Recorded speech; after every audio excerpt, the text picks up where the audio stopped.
ભાવનગર શહેરની બહાર આવેલ આ પ્રસિદ્ધ મંદિર ભગવાન ભોળાનાથને સમર્પિત છે.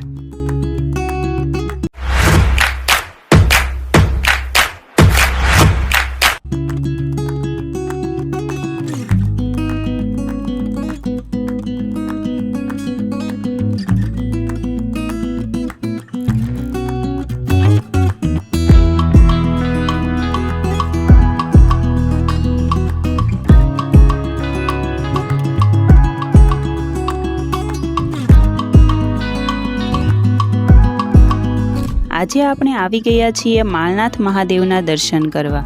ભાવનગરથી 25 કિલોમીટરના અંતરે આવેલ આ મંદિર ભંડારિયા ગામ નજીકની નાની મોટી પર્વતમાળાઓમાં સ્થિત છે.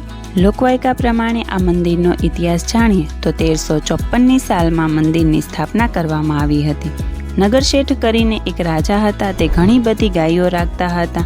તેને ચરાવવા માટે ગોવાળ ભંડારિયાના ડુંગરોમાં લાવતો હતો.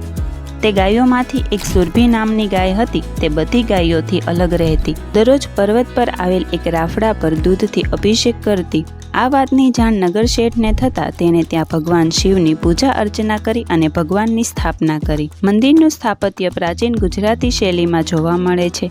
મંદિરની બાહ્ય દિવાલો પર પ્રાચીન શિલ્પકળા જોવા મળે છે. મંદિરની બહાર ઘણા ફૂડ પોઈન્ટ છે. થોડું ટ્રેકિંગ કરીને ડુંગર ઉપર જઈએ તો પ્રાકૃતિક સૌંદર્યથી ભરપૂર વાતાવરણની મજા માણી શકીએ છીએ.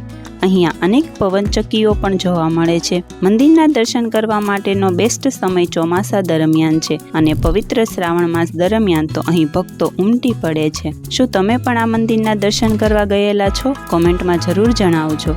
અને આવા જ અનેક ઐતિહાસિક સ્થળો અને મંદિરો વિશે માહિતી જાણવા માટે અમારા ઇન્સ્ટાગ્રામ પેજ આઉટ ઓફ હોમને જરૂર ફોલો કરી લેજો.